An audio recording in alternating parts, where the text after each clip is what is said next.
بسم اللہ الرحمن الرحیم الحمدللہ رب العالمین وصلی اللہ علی نبینا محمد وعلی آلہ وصحبہ اجمعین وبعد. الف لام میم ذالک الکتاب لا ریب فیہ ھدی للمتقین.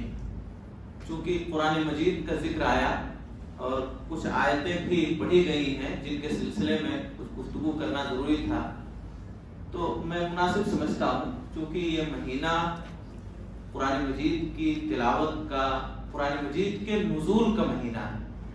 اسی ماہ مبارک میں قرآن مجید نازل ہوا، اس کی طاق راتوں میں، انا انزلناہ فی لیلۃ القدر.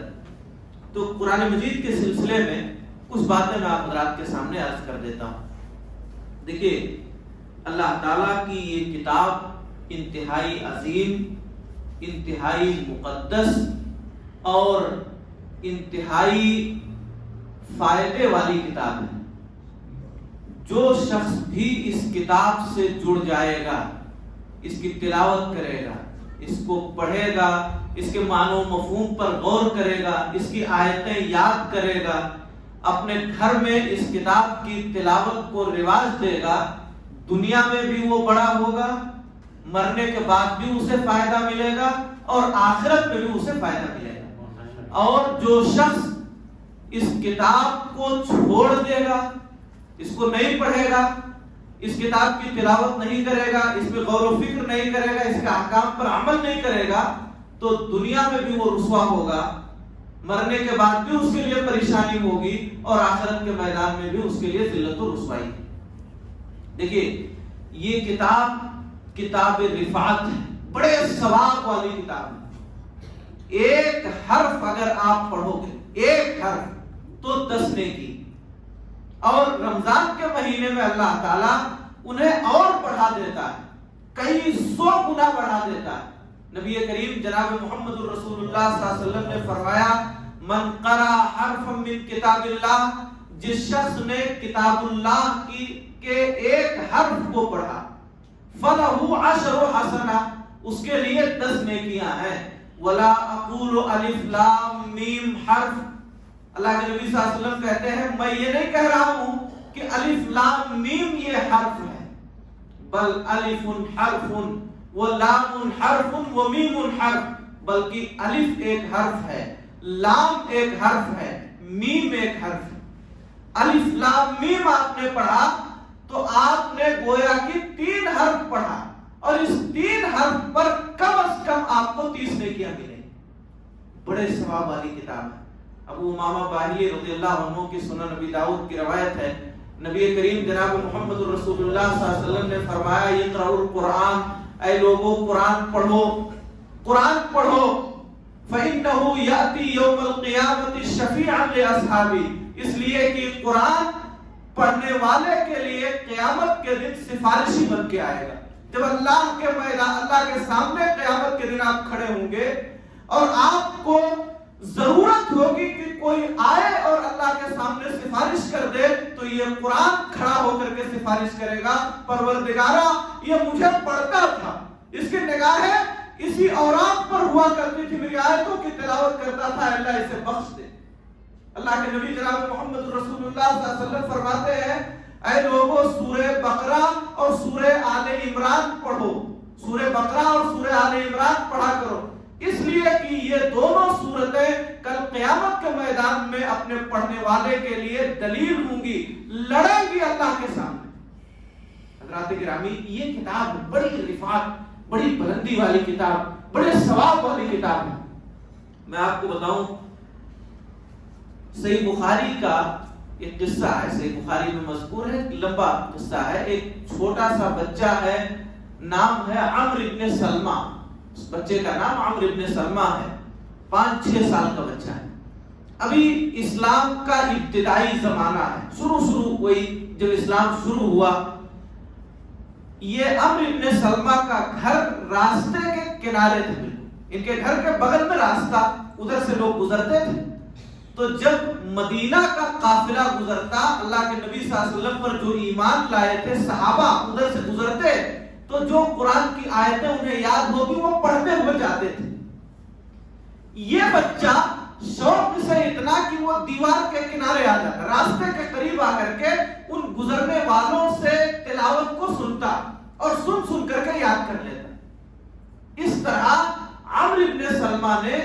قرآن مجید کی بہت سی آیتیں یاد کر لی. پھر اس کے بعد ایک زمانہ آیا جب پوری جماعت پورے گاؤں کے لوگ اسلام قبول کرنے لگے. اور اس کی بشارت اللہ نے دی ہے نا قرآن میں, اذا جاء نصر اللہ, جب اللہ کی مدد آ جائے اور مکہ فتح ہو جائے. وَرَأَيْتَ النَّاسَ يَدْخُلُونَ فِي دِينِ اللَّهِ أَفْوَاجًا, اور اے نبی آپ دیکھو کہ لوگ جماعت در جماعت اسلام میں داخل ہو رہے ہیں. بشارت پہلے سے تھی. تو وہ زمانہ آیا گاؤں کے گاؤں جا کر کے اسلام قبول کرنے لگے. تو عمرو ابن سلمہ یہ چھوٹا سا بچہ, اس کے گاؤں کے لوگ بھی گئے, 5-6 لوگ 10 لوگ گئے, اللہ کے نبی صلی اللہ علیہ وسلم پاس پہنچے. اللہ کے پاک رسول ہم اسلام قبول کرنا چاہتے ہیں, پورا گاؤں اسلام لانا چاہتا ہے. اللہ کے نبی صلی اللہ علیہ وسلم نے ان سے بیعت کی, انہیں اسلام کی کچھ بنیادی باتیں بتائیں. ان میں سے ایک بات یہ تھی کہ جب نماز کا وقت ہو جائے تو اذان دی جائے, ایک آدمی اذان دے, اور جب جماعت کا وقت ہو جائے تو امامت وہ کرائے جس کو قرآن سب سے زیادہ یاد ہے. امامت وہ کرائے جسے قرآن سب سے زیادہ یاد ہے. کہہ رہے ہیں عمرو ابن سلمہ, وہ لوگ آئے, اسلام قبول کر کے جب پہنچے, نماز کا وقت ہوا, اذان دی گئی. سارے گاؤں کے لوگ اس جگہ مصلی میں جہاں نماز پڑھنی ہے, سب پورے گاؤں کے لوگ اکٹھا ہیں, بڑے بوڑھے ہیں, بزرگ ہیں, مالدار ہیں, صاحب حیثیت ہیں, اقتدار والے ہیں, بڑے بڑے لوگ گاؤں کے سب ہیں. جماعت کا وقت ہوا, امامت کے لیے کون پڑھے؟ سب سے زیادہ قرآن مجھے یاد تھا. 5-6 سال کے اس بچے کو امامت ملی.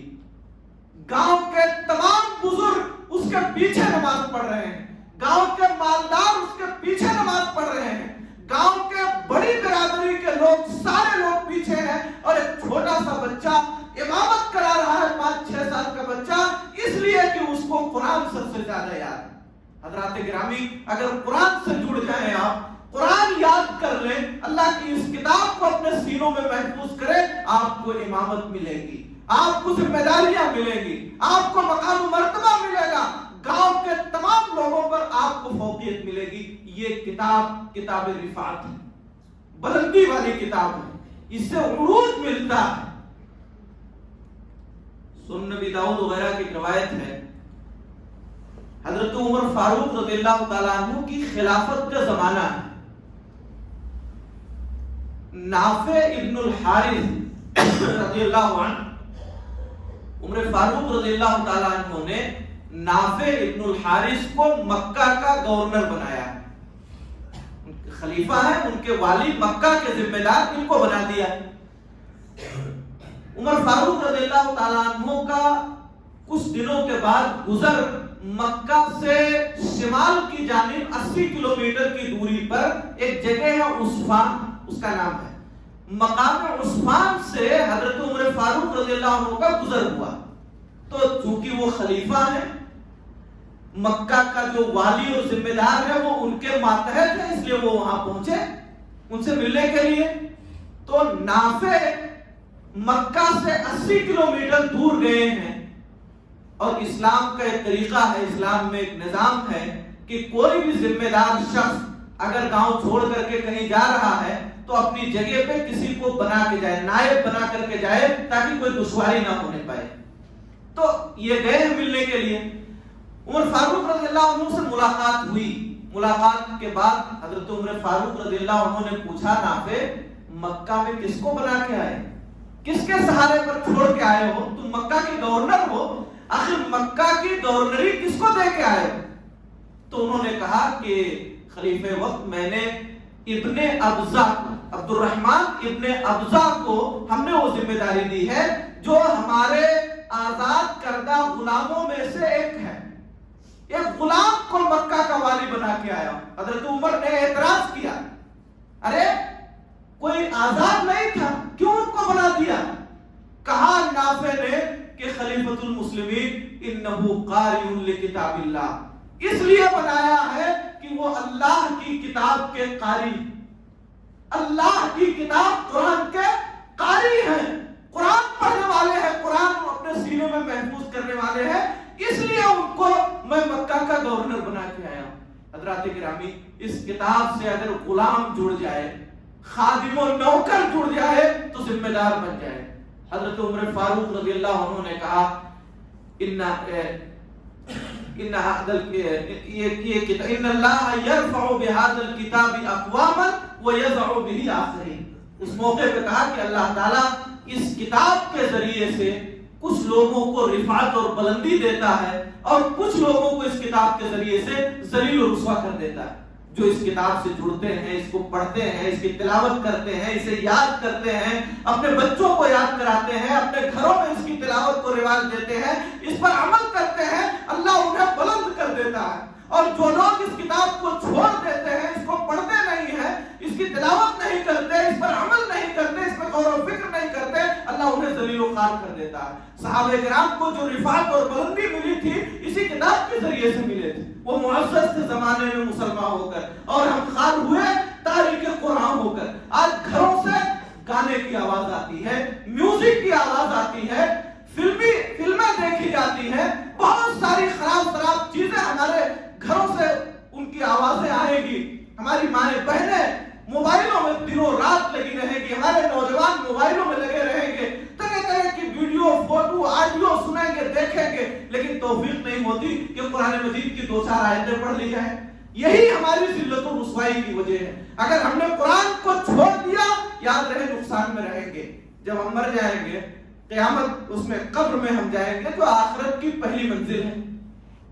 اللہ کے نبی صلی اللہ علیہ وسلم کہتے ہیں کہ 2 فرشتے آتے ہیں. جب میت کو دفنا کر کے لوگ چلے آتے ہیں تو 2 فرشتے آتے ہیں، اور آنے کے بعد وہ اس میت کو اٹھا کر کے بٹھاتے ہیں، سوال کرتے ہیں. کتنا سوال ہوتا ہے قبر میں؟ کیا سوال ہوتا ہے؟ جواب دیجیے. قبر میں کتنا سوال ہوتا ہے؟ کتنا سوال ہوتا ہے؟ 3. سب کا جواب غلط ہے. 4 ہوتا ہے. 3 کے بعد بھی ایک ہوتا ہے.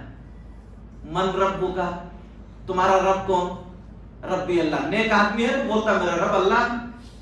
ماں دینوں کا، تمہارا دین کیا ہے؟ نیک ہے تو کہے گا دین الاسلام، میرا دین اسلام ہے.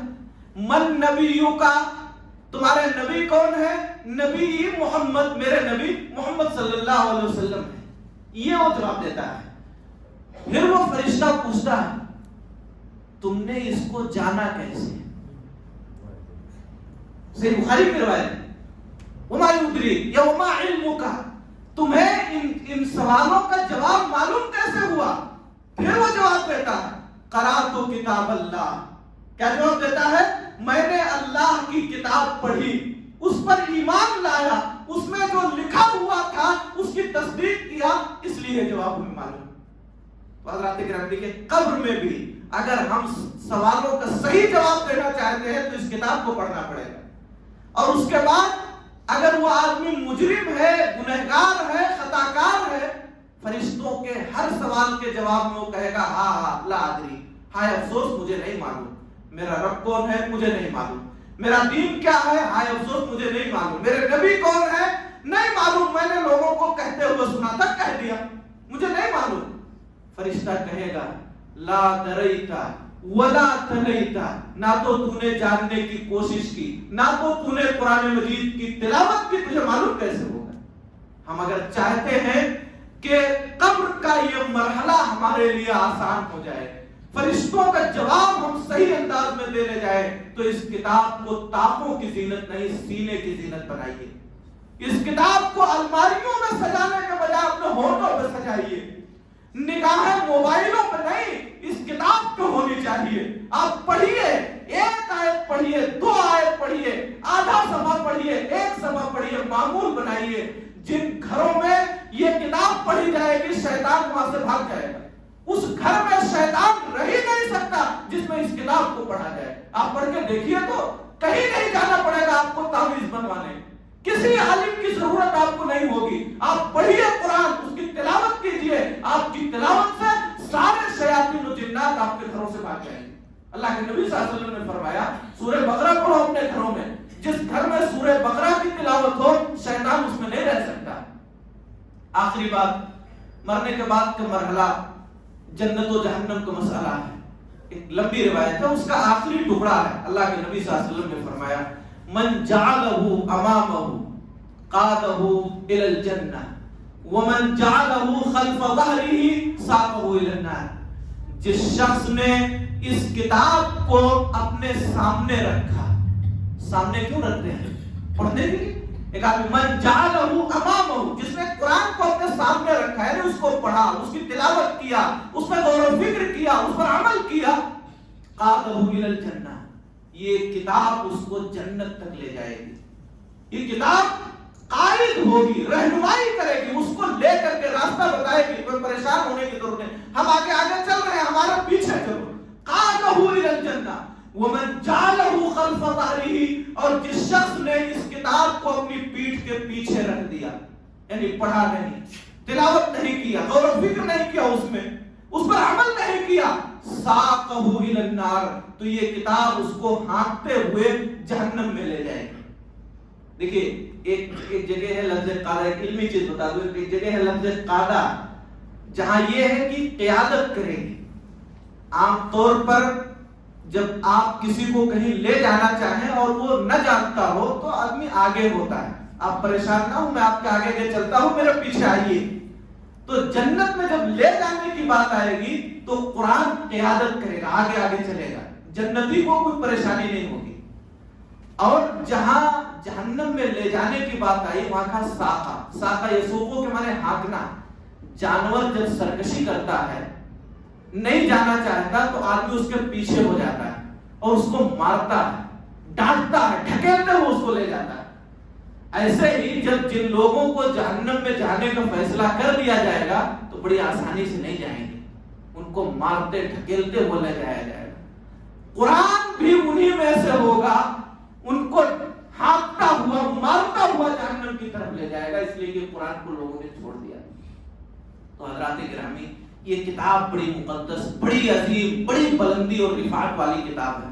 اس سے جڑ جانے والا بڑے خیر کا حامل ہو جاتا ہے. اس لیے جڑیے اس سے, اس کو پڑھیے, اس کی تلاوت کو رواج دیجیے, اپنے بچوں کو پڑھائیے, حافظ بنائیے, اپنے گھروں میں بچیوں کو, خواتین کو حکم کیجیے کہ وہ قرآن پڑھیں.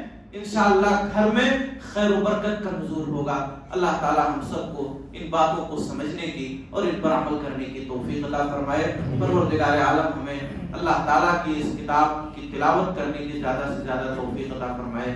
اے اللہ, ہم سے جو بھی تھوڑی بہت نیکیاں ہو جائیں انہیں قبول فرما لے, اور ہماری ان نیکیوں کو ہماری دنیا اور آخرت کی کامیابی کا ذریعہ بنا دے. اے اللہ, جب تک دنیا میں زندہ رکھ, ایمان و اسلام سے زندہ رکھ, کہ ہمارا خاتمہ ایمان و اسلام پر ہو. آمین. اقول قولی ھذا واستغفر اللہ لی ولکم.